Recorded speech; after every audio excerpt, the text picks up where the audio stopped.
Hello, नमस्ते आप सभी को। आइए आज हम लोग क्लास 10th का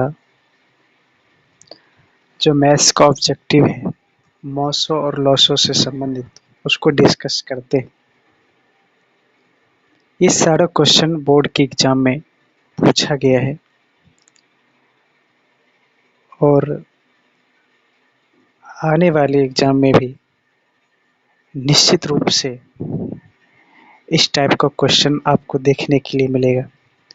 तो एक दो बार जरूर वीडियो को देख करके जाए।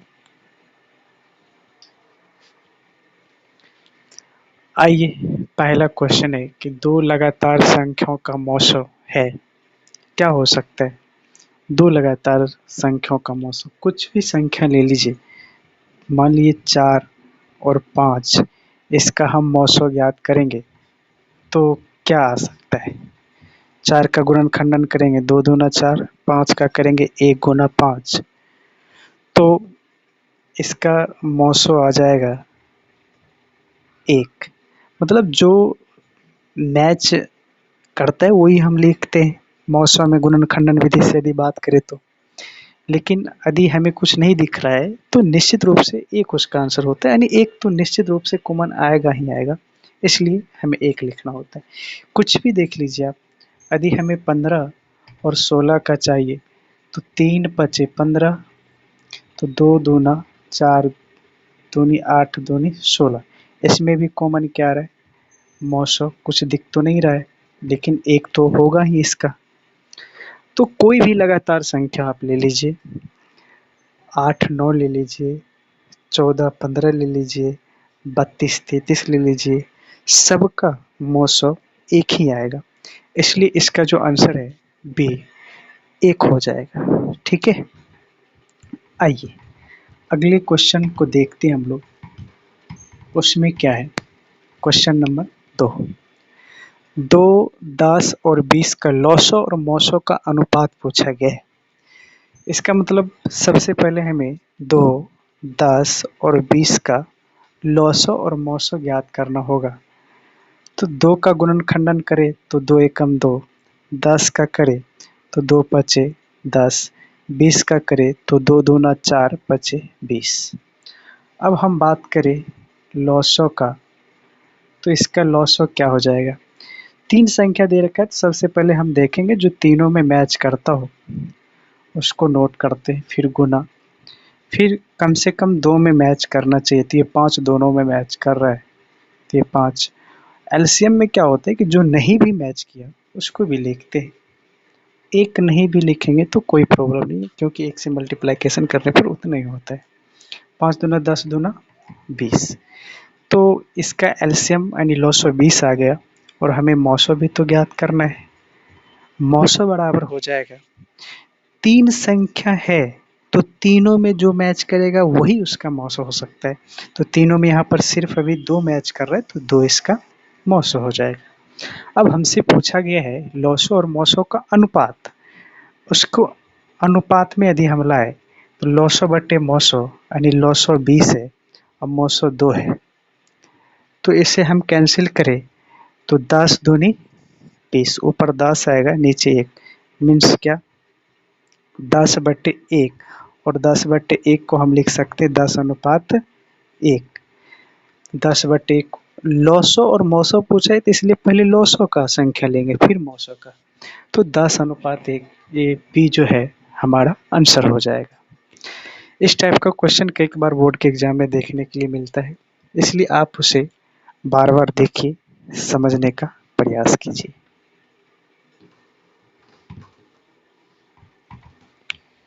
क्वेश्चन नंबर 3 की बात करें तो P तथा Q दो अभाज्य संख्या है, उसका मौसम क्या होगा? P और Q की बात करें तो P और Q में क्या कॉमन आ सकता है? कुछ दिख नहीं रहा है, तो एक तो जरूर होगा ना, तो इसका मौसम सीधा हो जाएगा 1। बिल्कुल आसान था, P और Q में जो कॉमन आएगा एक ही आएगा। अब कोई मुझसे पूछे कि A और B का मौसम क्या होगा, यानी एचसीएफ क्या होगा, तो हम उसे बताएंगे कि एक ही होगा, क्योंकि एक तो कॉमन आ ही सकता है, नहीं, एक गुना बी करेंगे एक हो जाएगा बी गुना, मतलब इसी तरह से कॉमन करके। अब कभी कभी ऐसा भी पूछता है, अच्छा एक क्वेश्चन आ चुका है और बोर्ड के एग्जाम में, क्या ए और बी का लॉसो ज्ञात करने के लिए। मौसो तो आसान है, ए और बी का पूछे एक आ जाएगा, क्यू और क्या कहते हैं पी का पूछे एक और आ जाएगा, एक्स और वाई का पूछे मौसो तो एक आ जाएगा। लेकिन लॉसो जब पूछे तो उसको आपस में मल्टीप्लाइकेशन करना है, ए और बी का लॉसो क्या हो जाएगा, ए बी। आ चुका है बोर्ड के एग्जाम में। पी और क्यू का कोई क्या कहते हैं लॉसो पूछे तो पी क्यू हो जाएगा, सिंपल सी बात है। ठीक है, अब आगे चलते हैं हम लोग। क्वेश्चन नंबर 4, दो संख्याओं का गुणनफल 8670 है और 917 है, तो लॉसो क्या होगा। हम लोग पढ़ चुके हैं लॉसो गुना मौसो बराबर होता है पहली संख्या गुना दूसरी संख्या, ये सूत्र है, सूत्र पढ़ चुके। अब क्या है कि इसमें से कोई भी सवाल पूछ दे, तीन चीज का मान दिया रहेगा, कोई भी एक पूछ सकता है तो आसानी से बता सकते हैं। लॉसो और मौसो हमें दिया क्या गया है 17, मौसो दिया गया है और हमसे लॉसो पूछा जा रहा है, तो मौसो के स्थान पर 17 रखेंगे। दो संख्याओं का गुणनफल दे रखा है 8670, 8670 है। ठीक है, तो हमें लॉसो पता करना है, तो लॉसो बराबर क्या हो जाएगा, 17 इधर गुना में उधर जाएगा तो भाग में, यानी 8670 में हम 17 से भाग करेंगे तो ये 510 बार में कट जाएगा। मतलब दो संख्याओं का गुणनफल दे रखा है, उसका मौसो दे रखा है, तो लॉसो ज्ञात करने का ये तरीका हो सकता है। मतलब इस तरीका से हम ज्ञात कर लेंगे। ठीक है, इसका आंसर आ जाएगा 510।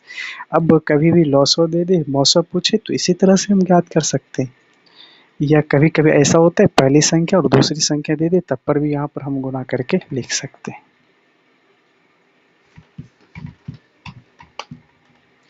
आइए अब हम लोग पांचवा लास्ट क्वेश्चन देखते हैं इसका, फिर इससे रिलेटेड और कोई क्वेश्चन होगा तो हम लोग डिस्कस करेंगे।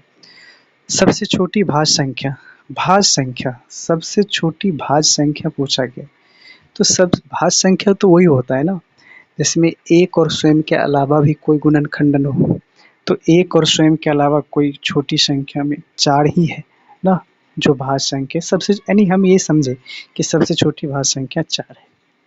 अभाज्य संख्या की बात करें, सबसे छोटी अभाज्य संख्या हो जाएगा 2। ठीक है, अभाज्य संख्या में क्या होता है एक और स्वयं के अलावा कोई दूसरा गुणनखंडन ना हो। अब क्वेश्चन है कि सबसे छोटी भाज्य संख्या और छोटी अभाज्य संख्या का मौसा बताना है, तो जब हम 4 का गुणनखंडन करें तो 2 दूना 4, 2 का गुणनखंडन करें 2 एकम 2, यानी क्या 4 और 2 का मौसो ज्ञात करेंगे तो क्या आ जाएगा, इसमें कॉमन क्या आ रहा है 2, दोनों में मिल रहा है तो 2 हो जाएगा, तो हमारा आंसर 2 होगा इसका। एक बार फिर से सुन लीजिए, सबसे छोटी भाज्य संख्या सबसे छोटी अभाज्य संख्या का मौसो ज्ञात करना था, तो सबसे छोटी भाज्य संख्या 4, सबसे छोटी अभाज्य संख्या 2, 4 और 2 का मौसो ज्ञात करेंगे तो 2 आएगा, ये हमारा आंसर हो गया। तो आज का यही सवाल था, फिर आगे हम लोग डिस्कस करेंगे मौसो और लॉसो से रिलेटेड कोई और सवाल हो, भाज्य अभाज्य संख्या से भी कुछ क्वेश्चन आए हैं बोर्ड के एग्जाम में, उसको भी हम लोग देखेंगे। तो थोड़ा सा आप लोग ना चैनल को शेयर कीजिए, आगे बढ़ाने का प्रयास कीजिए।